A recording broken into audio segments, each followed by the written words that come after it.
Okay. Welcome back to Big D Energy right here on the Woodward Sports Network. My name is Neil Rule. This guy's Joik Bell. That guy's Darren McCarty. Happy to have you along for the ride. Hour number 2 of the show. We have some special guests in studio. Big honor for Darren McCarty and the Grindline as well, as we'll welcome in on the video call Scott Lesher. He's the chairman of the Michigan Sports Hall of Fame. Also here in studio we have Dan Stahl, the president of Stalls, along with Paul Sabatini as well. And Scott, we'll start with you. And look, Scott, I've been a voter in the past for the Michigan Sports Hall of Fame. It is, to me, it's one of the best events that are on the Detroit sports calendar, the Michigan sports calendar. You guys have such a big-time event coming up with DMAC, this guy in the Grindline as well. It's a big time of the year for you guys. How are you? Yeah, thanks for having me, Dan. It's great to be on the show. It is overdue, to say the least, with the COVID thing that hit us last year. We had to postpone the program. We're getting back to this year. We're looking forward to it. And, besides the class of 2020, which is second to none, to have the Grindline as another group of folks that we're going to represent and honor with what we call the Michigan Treasure Award is special, because those 4 guys, let's say, hey, people bought tickets to go watch that, right? And they brought excitement to the city, and we're looking forward to that night, Friday, October 1st. Talking to Scott Lesher, obviously with the Michigan Sports Hall of Fame. But name some of the other inductees if people aren't up to date of the 2020, because it's going to be a big night. And talk to people about the night that's coming up October 1st. Yeah, so if you just watched anything with the NFL induction, Kelvin Johnson is in this class. So Kelvin's coming in. Chauncey Billups and Shane Battier were part of the 2020 class, but they can't make it that night. They both took jobs. Chauncey just took the head coaching job in Portland, so he's a little busy. And Shane's down in Miami. So they both agreed to be there next year. So what we're gonna do is get a date in 2022 that they can both be there as well. But Jordan Weaver, Olympic gymnast, multi-gold medalist, a marker, 39-year softball coach at Central Michigan, multiple titles. Pete Schmidt, 8 consecutive MIAA championships at Albion. Tom Killer Kowalski, you guys know Killer, Yep. Covered the Lions for many years, great journalist. Mary Schroeder, she's going to be the first female photographer to come into the Hall of Fame. Let me back up. The Hall of Fame, this Michigan Sports Hall of Fame, is the oldest and largest state sports Hall of Fame in the country. Started in 1954.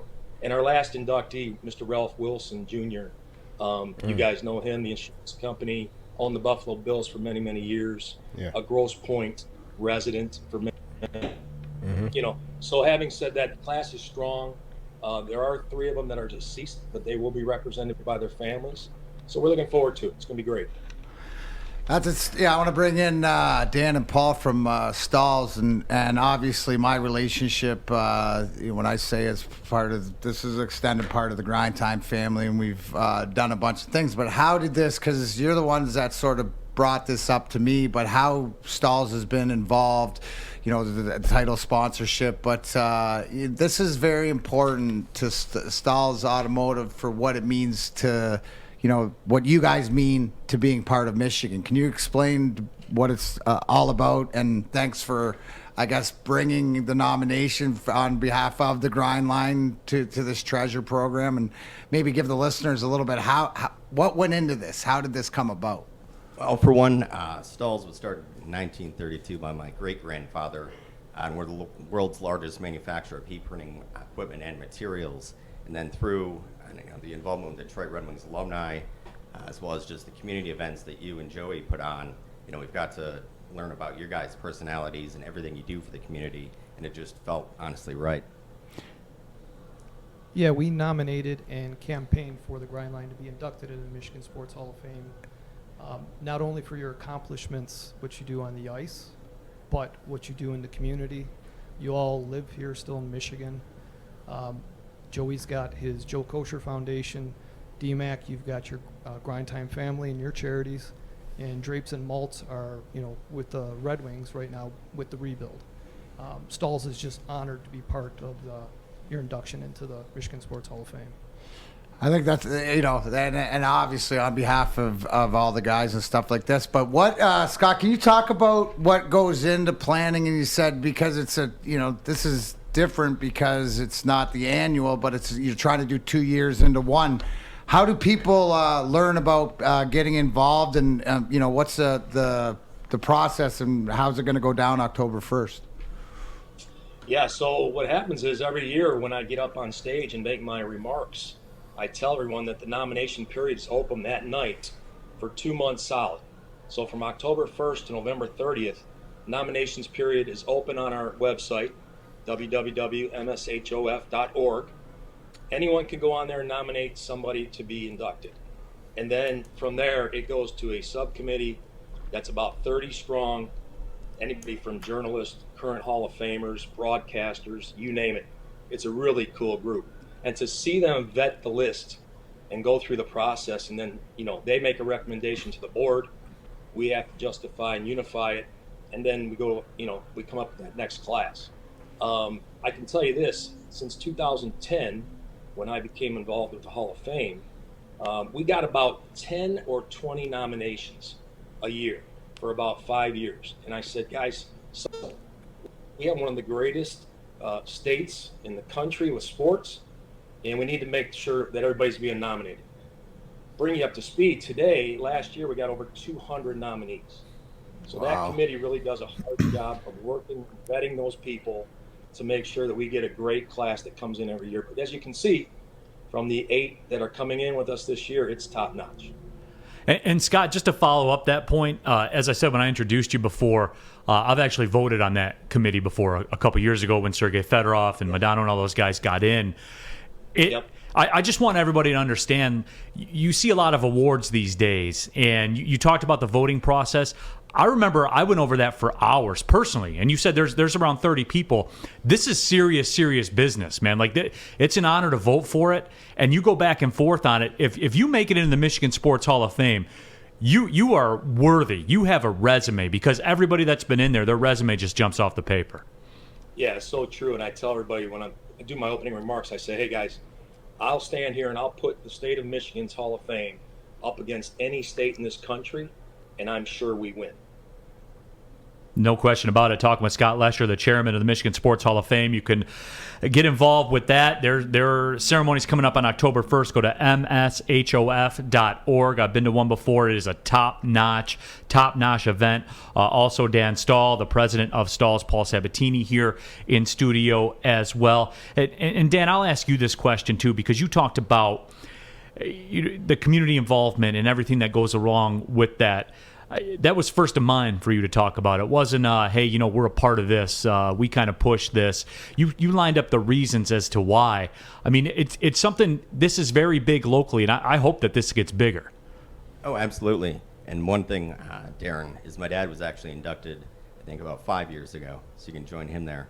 But part of it's the community aspect where, professional career only lasts so long, but it's how do you remain relevant and still inspire people within the community for the greater good. Well, I think that's, so important with what Stalls is about. And you mentioned your great-grandfather and you started it. And, even to this day, that people don't really realize is that, I always joke, but Stalls is the ones that are there putting the numbers and the names on the back of the jerseys at the draft, where actually our boy Scott Valley is the first one that knows, besides Roger Goodell, who the picks are. And I always thought that was cool. But, how about a little bit behind? Because the memorabilia business, obviously with jerseys and different things, sports cards is big. But tell people, like, how impactful and the state of the art of 2021, how, the screen printing business, it's, how massive it is. I don't think people really understand how the footprint of what Stalls has across the world. One of our slogans is Little League to Big Leagues, where whether it's a 6-year-old on the soccer field running around with his name and number, and it's similar to where a 6-year-old gets his first jersey with his own name on it. It's the same experience as a pro player getting drafted and receiving their jersey with their team name on it. And it just really tries to embrace what, the feeling of what that is, whether it's for a 6-year-old or a professional player. I think that's the one thing out of everything, and which is a great thing about the treasure. It's the community. Yeah, and it's the for sure. compassion. It's community. So I know for my Grindline, and you mentioned Joey's Foundation for Children and what we all try to do and give back to as much as we can. So to be honored as a treasure is something that we all are very honored and proud of, and be excited for October 1st. Yeah, absolutely. And Scott, real quickly before I let you guys all go here, let everybody know one more time how they can get involved. Because again, this is a ceremony. You can buy tickets, you can attend. I've been there before. Yeah. Trust me, it's a top-notch event. If you're in a position to do so, I would encourage you to do so. And oh, by the way, Scott, I'd be remiss too. Tom Mazaway would kill me if I didn't remind everyone. Derek Jeter is in the Michigan Sports Hall of Fame. Who's going in the Baseball Hall of Fame tonight. So, Maz, there you go. I got it in. Hey, congrats. How can everyone be there? So yeah, just saying that, with Jeter coming, in 3 years ago, and then Kelvin coming in this year, and he was just a part of Canton. So I mean, but come on down to the show. It's open to everybody. We took into consideration the pandemic, so we lowered the prices. You got general admission tickets at $25, and then VIP tickets at $65. So please go on to our website. You can purchase right on the site, www.mshof.org. 6 p.m. to 9 p.m. If you're a VIP, you get into that 1-hour reception with the Hall of Famers, take some photo ops, talk to them, and it's a great time. We look forward to seeing everybody there. All right, perfect. So the VIP tickets are basically, you can go in, you'll be able to see the people getting honored or inducted. You get pictures, sit down, get a meal, and enjoy the festivities. Sir. Okay. Guys, I'm telling you, it's a win. Yeah, I mean, I'm not just saying this because Scott's here. I've talked about this before. If you're a sports fan, you should check this out. You really should, because it is a top-notch event. Well, Scott, I certainly do appreciate your time. Dan, Paul, appreciate your guys' time, your involvement as well, and look forward to a great event. Thank you all, and we look forward to it. Exciting. See you in a month. Absolutely. We'll be back with more. You're watching Big D Energy right here on the Woodward Sports Network.